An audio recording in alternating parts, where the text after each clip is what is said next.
السلام عليكم، مرحبا بكم في فيديو جديد. كنتمنى ان شاء الله الفيديو تاع اليوم يلقاكم في احسن الاحوال باذن الله. اليوم ان شاء الله غادي نشارك معكم مملحات، والاهم في هذا الفيديو هذا غنشارك معكم ان شاء الله 4 ديال الحشوات اللي كيجيو خطيرين، كيجيو لذاذين وكيجيو يعني واحد اللذه فيهم خطيره. هاد المملحات هادو ان شاء الله غادي ينفعوكم في الشهر الفضيل. فعلا 4 الحشوات مختلفين وساهلين في التحضير ديالهم، يعني وبمكونات سهله. كنتمنى ان شاء الله الفيديو تاع اليوم ينال استحسانكم. كنشكركم على التفاعل ديالكم مع الفيديوهات ديالي، مع القناه ديالي كذلك، وكنشكركم على حسن المتابعه. ندوز الطريقه ديال التحضير ديال هاد الحشوات هادو. اول حشوه ان شاء الله غادي نبدا بها هي الحشوه ديال الكفته بالبصله. هنا عندي 500 غرام ديال البصله، يعني دوزتها في الهشواغ. كتجي هاد الحشوه هادي كتجي خطيره، كتجي رائعه. المهم تابعوا المكونات، يعني بقاو معايا حتى تشوفوا الحشوات كاملين. كندير هنا الزيت البلديه وشويه الزبده كتعطي ديك البنه.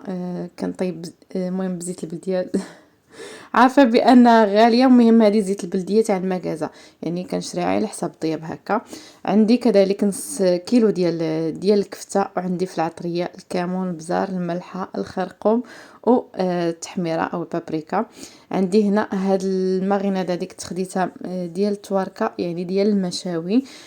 كاينه ما كايناش يعني تخدموا بالهريسه، هذه حاره ولكن خفيفه. انا ما كيبغيوش ليا الحار بزاف، نتوما يعني كتبغيو الحار ديروا الهريسه. هذه يعني غير عوضتها بلاصه الهريسه. وهذيك العطريه اللي وريتكم حتى هي ديال المشاوي. المهم هاد الجوج هادو تقدروا تستغناو عليهم، ديروا غير الهريسه. يعني انا ما كياكلوش الهريسه، وهذيك حاره وشويه خفيفه، يعني بين الحروره بحال يعني فيها الفلفله حلوه وفلفله حاره، يعني شويه خفيفه. وصافي كنبدا نحرك يعني وكنخلط مزيان. الكفته ما تخليوهاش طيب بزاف، لان فاش كنطيبوا الكفته كتجي ناشفه وما كتعطيش واحد المهم ما كتكونش بنينه، حتى واحد ما كيبغي ياكلها. المهم جهدوا، انا مجهده البوطه وكنشحرها دغيا، يعني غير كتدخلها العافيه وصافي. هنا كندير القزبر والمعدنوس، يعني مقطعين هكا الربيع.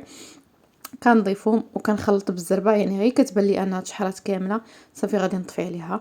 ما تخليوهاش طيب بزاف، راه كتقساح ما كتبقى، يعني كتفقد هذاك الماء كاع اللي فيها وكتجي يابسه. هنا عندي واحد شويه ديال الفيرميسيل.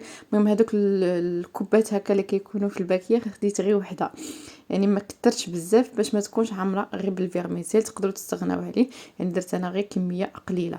بغيتو تكثروها كثروها، يعني كل واحد والذوق ديالو. كاين اللي كيبغي الفيرميسيل بزاف، كاين اللي ما كيبغيهاش. صافي هنا غنخليها في واحد الطبسيل ونخليها تبرد. ندوزو الحشوه الثانيه اللي هي كامله 100% خضره. عندي الفلفله خضراء، فلفله حمراء، الفلفله بالالوان اللي متواجده عندكم قطعوها. يعني درت انا وحده حمراء وحده خضراء، يعني كانوا فلفلات كبارين. المهم درت هذاك الزيت والزبده. بالنسبه للزيت والزبده كثرتهم لان هنا ما كاينش ليدام، ما كاينش اللحم، ما كاين حتى حاجه، يعني غير الخضره كتبغي شويه ليدام. كذلك عندي واحد 5 حبات ديال الجزر اللي حكيتهم. المهم حتى تتبان لكم هذيك الفلفله هبطات عاد باش كنديروا الجزر كذلك تيبان لينا هبط. وعندي هنا لي شو خضر هكا قطعت، يعني غير الربع ديال وحده. وكنضيف الثومه وكنضيف واحد شويه ديال السكينجبير خضر كنحكو. ما غاديش ندير سكينجبير يابس، ملي كندير هذا الخضر هذا كيعطي واحد اللذه زوينه. بالنسبه لنا الشرمولات ما كنديرش فيه سكينجبير. مي هذا الخضر هذا كنديرو. درت البزار، تحميره، الخرقوم والملح. يعني هذا هي العطريه اللي درت فيها. وكذلك كنزيد واحد شويه ديال الزعتره هكا طريه والربيع، وكنشحرهم مزيان. كتبغي هاد الحشوه هذه تشحر، يعني العافيه مجهده باش هكا ما تطلقش لينا الماء وكتجي مشحره. كنضيف كذلك صوص ديال الصوجه، اللي كيبغيها يديرها، اللي ما كيبغيهاش تستغناو عليها. ديجا هذيك اللذه تاع الخضره غير هاد صوص الصوجه كتعطي هذيك اللذه بحال لازياتيك. وهنا عندي معلقه كبيره ديال مركز طماطم. صافي كنبدا نشحر كما قلت لكم. العافيه راها مجهده وانتم يعني كتحركوا كتشحر وكتعلق. هنا لي زيبين درتهم لواحد الحشوه اللي يعني اللي غنشارك معكم هي الحشوه الاخيره اللي كتجي فيهم الغليه كنطفيهم. كتشوفوا دابا نشفات، غادي نحيدها ونديرها في الطبسيل تبرد وندوزو للحشوه الثالثه. كنزرب يعني باش ما يجيش الفيديو طويل. كندير كذلك الزيت وشويه الزبده. وعندي هنا غير يعني 250 غرام ديال البصله حتى هي مدوزه في العشوار. نص كيلو تاع الحوت الابيض، الحوت اللي متواجد عندكم نتوما، الاسماك اللي متواجده، يعني غتجي بحال بسطيله بالحوت ولكن غير اقتصاديه. عندي كذلك واحد البواطه صغيره ديال لي شامبينيون. معلب، وواحد شويه من داك لي شامبينيون اليابس رطبته في الماء طايب ودوزتهم في الهشوار حتى هما، شويه عصير الحامض، الثومه وسكينجبير محكوك، الربيع وشويه ديال الزعتره. المهم هاد الزعتره كتعطي البنه، تبقاو ديروها في الطياب هكا كتعطي واحد البنه. وكذلك شويه الملح، شويه الخرقوم وشويه البزار وصوص الصوجه. هنا درت غير الخرقوم والبزار والملح وصافي. هادشي اللي درت يعني العطريه، يعني العطريه ديال الدار، ما دايراش العطريات اخرين من غير هذيك الاولى ديال الكفته.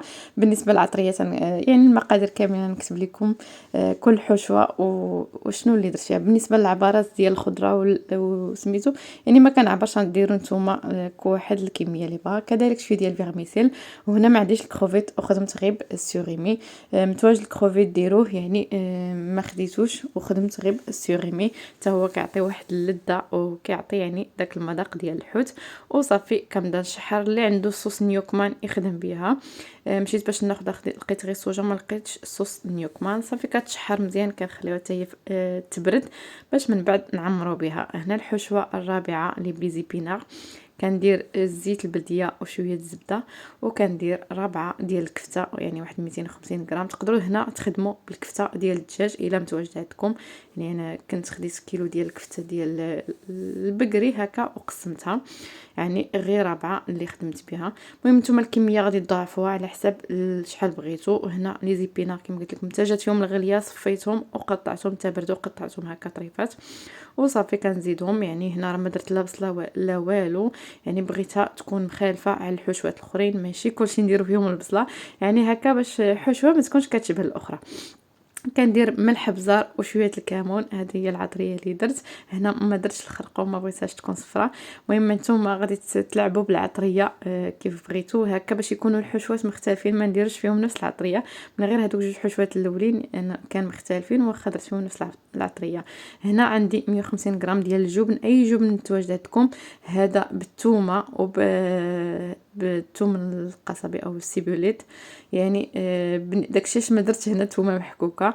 نتوما درتو غير الجبن العادي يعني او القطع هكا، ديروا واحد 5 القطع ديال الكيري، ديروا الثومه تحكوها وتحكوا يعني وتقطعوا شويه الربيع. هذا الفرماج هذا الجبن منسم. صافي انا ما تليش زدت الثومه ما تليش زدت الربيع.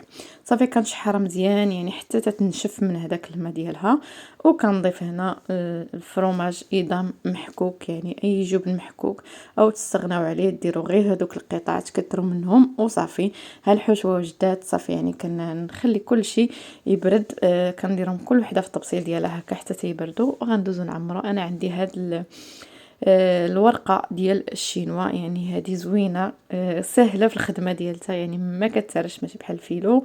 و ما كنعوضوش الورقه ديال البخار ديال المغرب، يعني لا يعلى عليها.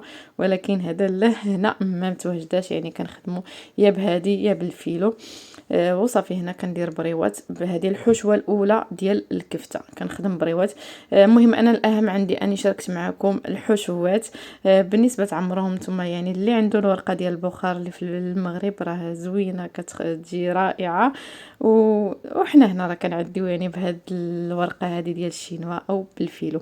صافي هنا غادي ندير البريوات، يعني حتى عمرت ما شاء الله راه كتعطي كميه كبيره.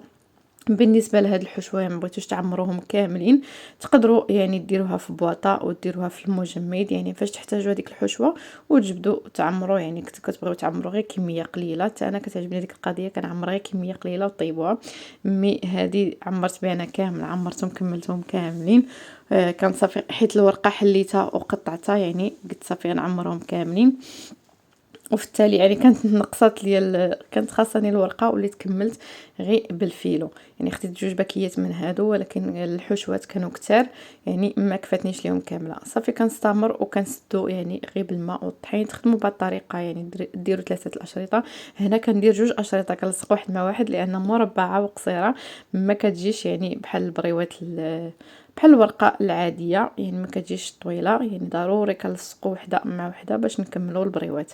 صافي كندير هكا، يعني الا بغيتو تخدموا بطريقه هكا مسربيه كتخدموا بثلاثه حتى تكملوهم وكتلصقوهم بالطحين. انا ما خليتهمش يعني كنلصق بثلاثه بثلاثه لان كاين شويه الريح كتنشف ليا الورقه.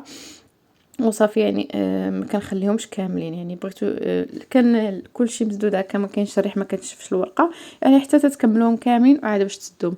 هذه الحشوه الثانيه ديال الخضره غادي ندير بهم لي سيجار هكا اللي كيجيو خطيرين، كيجيو رائعين، واحد اللذه ما نعاودش لكم. انا اللي حمقاتني بزاف، انا كتعجبني الحشوه بالخضره، هذه كتعجبني بزاف. ما كتعجبش انا الحشوات باللحم، هذه ديال الخضره كتجي رائعه، يعني كتجي بحال المذاق ازياتيك، كتجي خطيره. ما درتش فيها الفيرميسيل، انا ما بغيتش ندير كاع الحشوات فيهم فيرميسيل، يعني كل وحده باش تكون مختلفه على الاخرى. المهم بالنسبه لهاد الورقه هذه مربعه كتجي في السيجار زوينه، يعني كنتنيوها فوق الحشوه وصافي، وكنجمع عليها الجوانب، يعني كنتني ديك التنيه الاولى باش ندعموا هذوك الجوانب ما تطردقش وما تخرجش منهم الحشوه، كذلك ما كتطردقش، يعني فاش كنقليهم في الزيت قليل راه ما كتطردق ما والو. وصافي بالنسبه اللي بغيتو تدخلوهم المجمد، يعني راه غديرهم في بلاطو، غادي نوريكم، يعني كديرهم في بلاطو كتغطيهم حتى تيتجمدوا ديك الساعه، وديرهم في سوا في لي ساشي سوا كديرهم في لي بواط. وصافي حتى هذه كذلك كنلصقها بالطحين. هنا انا الحشوه ديال الحوت يعني ندير بهم ميني بسيطات. بالنسبه لهاد الورقه يعني مربعه كنطنيها على 4 عفوا، وكنقطع يعني بحال شكل دائري، وبهاد الغلاقه ديال سبيكيلوس هي باش خدمت. العبار ديالها غنعبرو نكتب لكم صندوق الوصف. هاد العبار هذا كيجي زوين، كيجي في البلاطوات مالحين، كيجي يعني هكا متيول وصغيور وكيجي زوين. بالنسبه انا كنلصقهم يعني بابيض البيض. بالنسبه كنخدمش بالفرشات، كنخدم بيدي، ولكن راه بين بسطيله كنغسل يدي، يعني حطيت يعني هذاك الكارت هكا باش نبقى نمسح يدي، ولكن ما كنرتاحش فيه، يعني حتى تنغسل يدي بين بسطيله خصني نغسل يدي وهكا، وكنشف وكنخدم. كتعجبني الخدمه باليد، ولكن يعني هكا كتسربي وكتعرفي شنو اللي كديري وساهلين. يعني هاد الورقه يعني كل بسيطله كندير فيها 2 ورقات، ويعني هاد الورقه هذه كتخدمي بها يعني طريه، كتتنيها كيف بغيتي، ما كتهرس ما والو، ماشي بحال الفيلو يعني حساسه بزاف.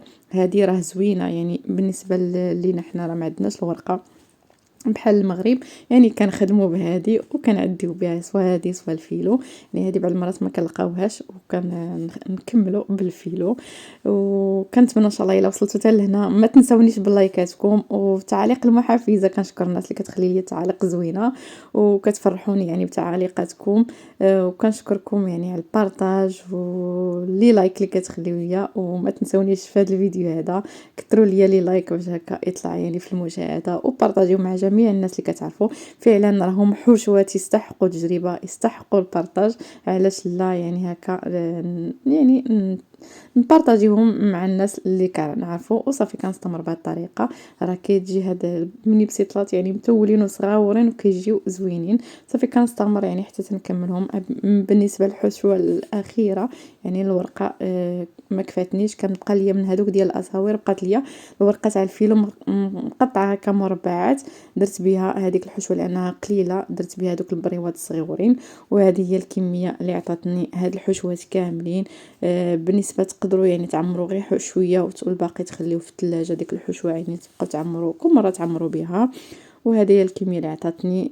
بالنسبه للبسيطات وهذوك البريوات تاع الكفته بالجبن، بديك الكفته بالجبن راه كتجي لذيذه بحال الشكل اللي ديال المخ. هنا اللي بغيتو تجمدوهم كديرهم في هاد البلاطوات هكا، تغطيو ببلاستيك وكتفرقوا بيناتهم حتى يتجمدوا، سواء ديرهم في ساشي سواء ديرهم في بواطات. هنا غنطيب معكم واحد الكميه، غنقلي هادو في الزيت، والاخرين دخلتهم الفران. بسيطلات وهذيك الورقه الفيلو دخلتهم الفران. يعني هنا طيبت هذاك السيجار والبريوات. الزيت ما كنكثرهاش، كديروا غير كميه قليله، كتشعلوا عليها يعني حتى تسخن مزيان، وكتنقصوا كتبقاو تقابلوهم هكا، تبقاو تقلبوهم، راه كيجيو محمرين كيجيو مقرمشين يعني. وزائد اللذه ديال الحشوه ما نعاودش لكم، ضروري تجربوهم، فعلا غينفعوكم في رمضان. سجلوهم عندكم هكا باش تلقاوهم الشهر الفضيله. نخليكم تسمعوا، واخا كان الصداع بالنسبه لهاد الصفقه قطعت لان كانوا الوليدات راكم عارفين باش يكونوا في الدار كيكون شويه الهضره. وخليت لكم واحد المقطع واخا كان فيه شويه صداع غير باش تسمعوا. شوفوا التقرميشه واللذه والتعليكه ديال هاد السيجار هادو، ديك الخضره معلكه، راه ما نقولش لكم ضروري تجربوهم. والتقرميشه كيجيو مقرمشين. هاد الورقه كتبغي طيب في الزيت، وهادي خلاص الفيلو راه حتى هي كتجي مقرمشه، راه غير ولو الورقه كانت صغيره، انا كانوا مربعات كذلك حاولت ندير بهم هذوك البريوات صغيورين. والبسيطلات كذلك حتى هما دخلتهم الفران. يعني هذا واش كان نهائي ديال مملحات مليحات اللي شاركت معكم اليوم. كنتمنى ان شاء الله يعني ينالوا استحسانكم. وباقي نعاودها لكم، ما تنسونيش باللايك والبارطاج والتعليق المحفزه، ان شاء الله نشارك معكم اي حاجه درتها. بقى لي نقول لكم السلام عليكم ورحمه الله.